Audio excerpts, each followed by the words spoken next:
niloloko niyo ang taong bayan. Hindi naman naniniwala ang taong bayan na ayaw ni presidente ng impeachment.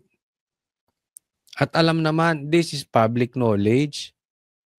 Magkakasama na kayo. Nagkainan na kayo ng suka. No, yung sinuka ninyo, kinakain nyo na. Naman, huwag tayo magloko. Pero itong mga tong babanat kay Marcos, fake yan. Sa TV lang yan. Si Marcos lahat ng hinawakan. Bigo. Lahat ng pinangarap, bigo. 20 pesos na bigas, bigo. Pagkakaisa, bigo. Unity, bigo. Sugpuin ng baha, bigo. Yung kamay nito kung meron na touch of gold, yung kamay nito, touch of curse. Lahat ng hawakan yan, bigo. Hinawakan niya ang EDSA, ipaparehab, bigo. Hindi itutuloy. Di ba? Pinasok-pasok nila yung Egypt. Hinawakan, bigo. Maharlika funds, bigo. Asan na Maharlika funds? Asan na ang resulta ng Maharlika funds? Bigo. Yan ang kamay ni Marcos. Kamay ng sumpa. Because the government does not have the funding or does not have complete funding, we go into partnership with private enterprise, and the private sector takes the financial risk. The government takes the political risk, if you can call it that. And basically to provide the land, to provide all the permits, to provide all the licenses, etc. And whatever incentives can be negotiated between the private partner and the government. So these are ongoing by... Ito ako kay Boying. Ano ba pinagsasabihin nito? Ha?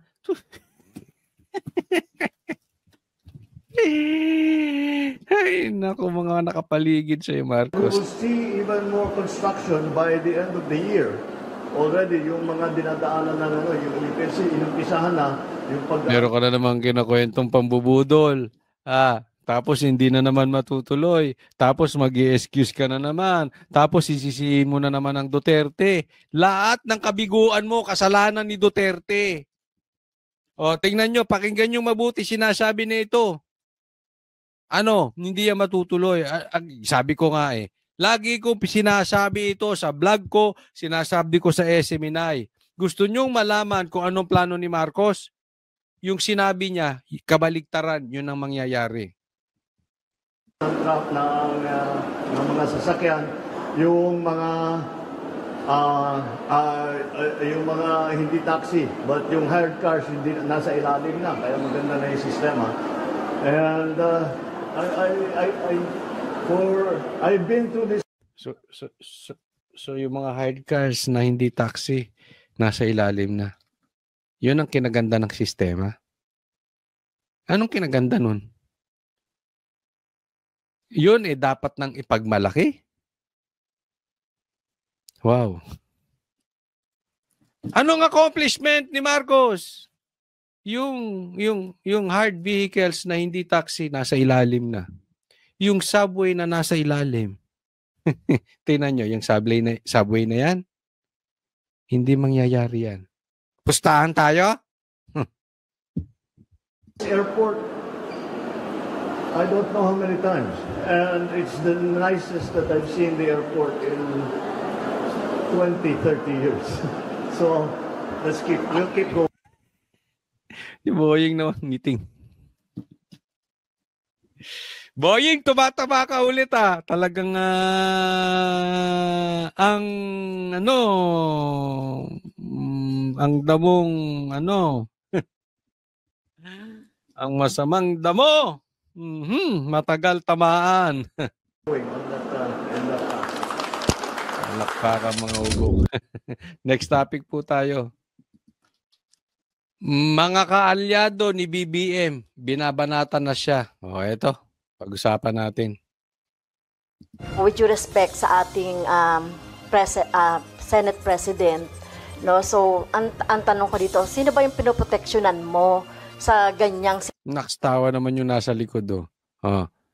With all due respect, tapos eto ang tanong.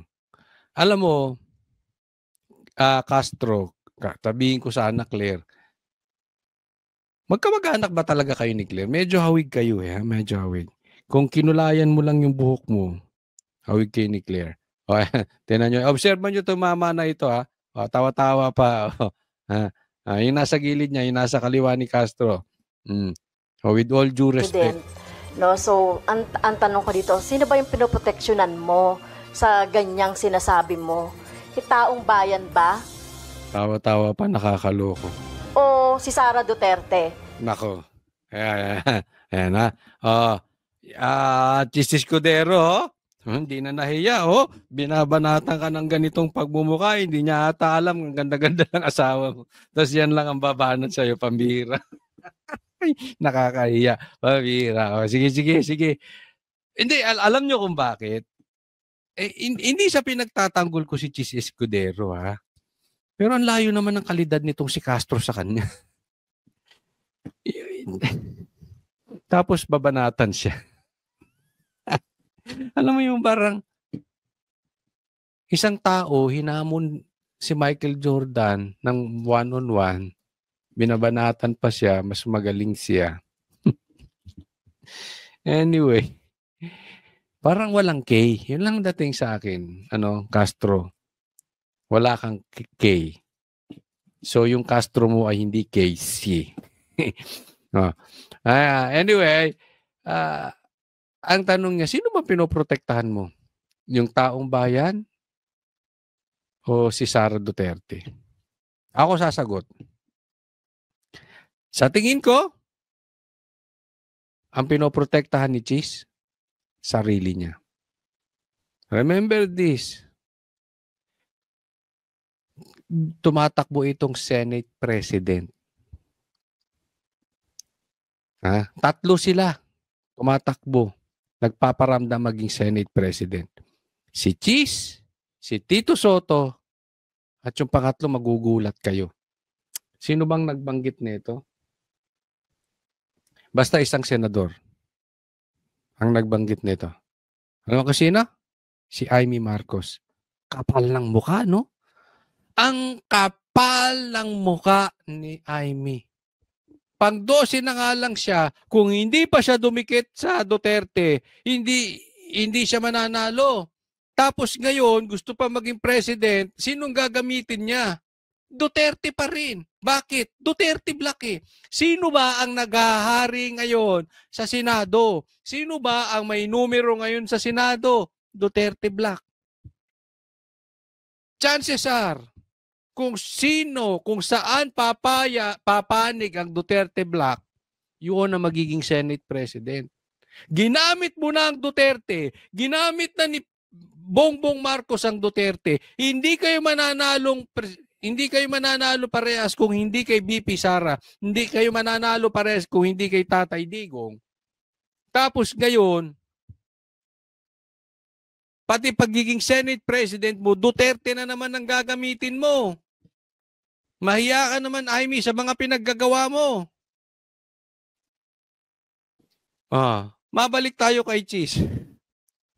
Sino pinagtatanggol ni Chis? Sino pinoprotektahan niya? Sarili niya. Lahat yang mga yan, may agenda. Kunwari gusto, huwag na itigil ang impeachment, yung iba gusto itigil. Hindi po, positioning yan for Senate President. Huwag kayong papabola sa mga yan. May agenda yung mga yan. Okay? So, nasagot. Di ba? Pero sa akin, siguro naman, kung si Amy lang din, I think it would be better kung si Chis o si Tito Soto na lang. At least lantad. Ako ay, ayaw na ayoko yung naglalaro sa gitna. At least lantad. o si Sara Duterte? Kinundena ng mga nagrereklamo at endorser ng impeachment complaint ang patuloy na pagkakaantala ng impeachment trial ni Vice President Sara Duterte. Naniniwala ang Makabayan Bloc lawmakers. Ito sinabi ko kanina sa SMNI, sa programa namin ng Banateros dyan. Mag-iingat tayo doon sa mga taong wala ng point of return. Kasi yan ang tumutodo. Dahil nararamdaman natin nagkaka-shifting in power. Yung mga balimbing, babalik yan sa Duterte ulit. Isa-isa yang babalik ulit sa Duterte. Okay? Pero yung mga nabaon na, the likes of Claire Castro. Ito, sino to? Itong sabi ng korte na child abuser. Convicted siya. Ano ba to? Franz Castro.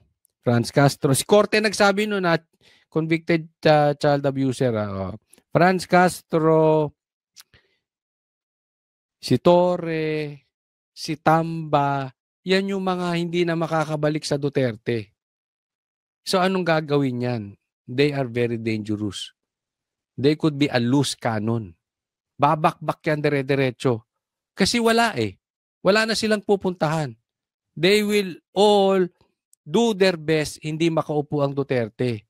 Kaya nga kahit kainin nila yung suka nila, sila, kakainin nila para lang magsama-sama silang hindi makaupo ang Duterte. Because they know Sara is getting stronger and stronger and stronger in ally. Endorsers sa ikalawang impeachment complaint at kabilang din sa mga lumagda sa articles of impeachment na inihain. Nagdadahilan na lang ang Senado para mabinbin ang proseso ng impeachment. Tanong tuloy nila, sino ba ang pinoprotektahan? Si VP Sara, ang pansariling interes o ang taong bayan? Well, something fishy. No? Huwag ka na nag-i-English, Franz Castro. Hindi talaga bagay sa'yo. Alam mo, may mga tao na kahit... Kasi alam naman natin yung mga kongresista o mga dating naging kongresista na natalo. Talaga namang magagarang bag na ano. Alam mo, kahit pagsuotin ka ng magagarang bag at magdamit ka ng magagarang damit, mga signature, kahit mag-Rolex ka pa, at kahit na magpabango ka ng mababangong signature perfume, at kahit ikaw ay bumaba sa Ferrari at mag-i-English ka, yang ganyan mo, you cannot buy class. Kung ang pagiging class ay isang class, you're out of class. So, wag mo nang pilitin. Huwag ka na mag-English. Yung mga, with all due respect, something fishy, hindi. Alam mo saan ka bagay. Totoo lang. I mean, I'm not insulting you. Sa bundok. Oo, sa bundok ka at bagay. Doon, marami ka makakausap na bata. Marami ka mabibit-bit doon. Pero yung mga paganyan-ganyan, hindi. Todo mo na yan kasi talo ka eh. Di ba? Talo ka. So, paglipat ng 20th Congress, ganito ka na. Punta ka na doon. Gumagante, may pinoproteksyonan talaga sa nangyayaring yan. At nakikita natin na paghahanda na ito doon sa mga gusto nilang mga position ba o sa 2028, etc. Kaya unahin nyo naman for the first time ang taong bayan. At wag ang linis mo. Unahin nyo naman for the first time. Kasi kami, inuuna namin ng taong bayan. Yung mga personal na mga interest nyo. Giit din ng mga ito, pangunahing hadlang sa impeachment proceedings si Pangulong Ferdinand Marcos Jr. Sa gitna ito ng pahayag sa publiko ni PBBM na ayaw niya sa isinusulong na impeachment laban kay VP Sara. Para sa mga senador at sa presidente na humaharang sa impeachment trial, Naksig, isa ka pa naman!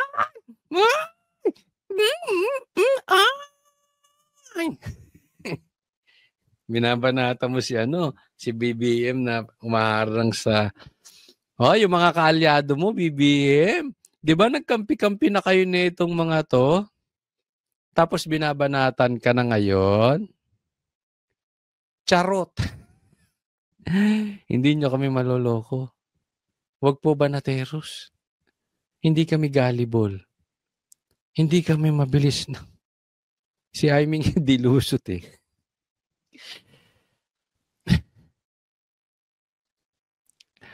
Alam mo, TikTok King.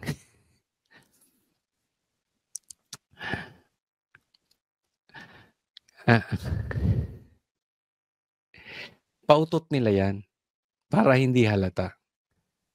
Na binabanata nila, hindi nila nagugustuhan yung ano ng presidente. Hello? Niloloko niyo yung taong bayan? Hindi naman naniniwala ang taong bayan na ayaw ni presidente ng impeachment. At alam naman, this is public knowledge. Magkakasama na kayo. Nagkainan na kayo ng suka. No, yung sinuka ninyo, kinakain nyo na. Naman, huwag tayo magloko. Eh, kayo-kayo yan, tsaka si Trillanes, di ba? Oh. Kasi sino nagpapasok ng ICC? Eto mga to, alam nyo, may mga meron na talagang umiiwan kay Marcos. Naniniwala ako dyan. May shifting of powers na talaga. Na talagang binabanatan na patalikod si Marcos. May mga nakakausap na nga ako eh. Ayaw palang lumantad. Pero itong mga tong babanat kay Marcos, fake yan. Sa TV lang yan. Huwag kayo maniniwala dyan sa mga ganyan-ganyan. Para kunwari lang na talagang you read between the lines. Pa-effect lang nila yan na kunwari wala talagang kamay si BBM sa impeachment ni Sara. Maliit na bagay lang ba ang 612.5 million na Maliit! Yung 612 million ba yon? Na confidential funds? Bilyon ng confidential funds ni Marcos. Tanga ka ba? Hindi mo alam? Hindi kita minumura. Ang tanga is stupid. Are you stupid? Raul Manuel, hindi mo alam? Mas malaki ang confidential funds ni presidente nyo? Huwag nyo nga niloloko yung tao na kunwari binabanatan nyo pa si Marcos. confidential funds. Nasanay na ba sila sa korupsyon? Kaya parang wala lang sa kanila ang maraming lumabas na ebidensya ng paglustay ng impeached Vice President sa pera ng bayan. Si Akbayan Party List Representative Percy Sandanya naman may patotsyada rin kay Senate President Francis Escudero. Kasunod nito ng pagpapaliban sa presentation ng Articles of Impeachment mula June 2 sa June. Mga akbayan ang iingay, no? Hoy, Aimee, ikaw failure. You are a failure, Aimee. Hindi mo pa rin ma-call out yung kapatid mo sa kapalpakan niya. Yan sa pagtanggi niya na i-rehab. Wala ka, Aimee. Ginamit nyo lang ang Duterte na naman. 11. The public wants a trial. Even the impeached Vice President herself has signaled a willingness para harapin ito. So anong pumipigil sa Senado? Natatakot ba ang liderato kay Sara? Every day of delay sends the message that the Senate leadership is either afraid of Vice President Sara Duterte or worse, actively protecting her. Di mo alam kung anong katotohanan? Kaya nga ang tanong natin, natatakot ba kayo kay Sara Duterte o pinoprotektahan niyo siya? 3 beses mo nang inulit yung tanong mo, paulit-ulit ka, ulit-ulit. Isa pa, ulitin mo ulit. Isa pa. Tugon naman ni Senate President Escudero. Ginagawa namin kung ano ang trabaho namin. Yung mga ganyang uri ng komentaryo at payan, at yung mga ganyang uri ng komentaryo, klaro nang gagaling sa kampo na tutol kay VP Sara at pabor sa impeachment. Samantala, kinontra naman ni human rights lawyer, Bayan Muna Chairperson Nery Colmenares, ang posisyon naman sila human rights. ni Senator Francis Tolentino na hindi maaaring tumawid sa 20th Congress ang impeachment trial ni VP Duterte. They're not passing a law here. They're actually holding in trial the unimpeachment official. That's the Tatango-tango pa yung nasa kaliwa niyan. Tama raw, tango pa, tama, tango, ship. first. Kaya hindi mo pwedeng gamitin yung rules ng legislative process nyo doon sa impeachment. Sige lang ang tango nung isa eh. Tuloy ang pagkilos ng mga grupong ito upang kalampagin ang Senado na ipagpatuloy ang impeachment proceedings laban kay VP Sara. Rosa Licoz, UNTV News and Rescue. Alam mo, nagiging usapin nila dito, etong kasi hindi po matatapos yung impeachment talaga. Tapos, magtatapos na po yung 19th Congress. So, magpapalit na ng mga kongresista, magpapalit na rin yung 12 senador. No? So, ang ano ba dito, yung constitutionality ng from 19th Congress na impeachment, pwede bang ituloy sa 20th Congress? May nagsasabi hindi ito pwedeng matuloy. May nagsasabi pwede itong matuloy. No? Anong stand mo diyan, Coach Oli? Parehas ako na stand ni VP Sara. Anong stand ni VP Sara? I want bloodbath. Doon ako. Ha? Naniniwala ako hindi matatalo si VP Sara sa impeachment na yan. Hindi siya makukonvict. Kaya ituloy na lang yan para wala na tayong utang na loob at hindi sasabihin ay pinigilan yung hustisya. Kasi gusto ko silang pagtawanan isa-isa pag hindi na-convict si VP Sara. And I'm sure hindi siya makukonvict. Wala silang numero. Wala silang masisi ngayon. Pinilit nyo yan. Sino magmumukhang tanga? Itong mga to. At yun nga mga kababayan, anong masasabi niyo sa balitang ito? Maaring ihayag ang inyong opinyon at kuro-kuro sa comment section sa ibaba. Huwag din kalimutang mag-like, mag-subscribe at mag-share sa bidyong ito. Maraming salamat sa panonood.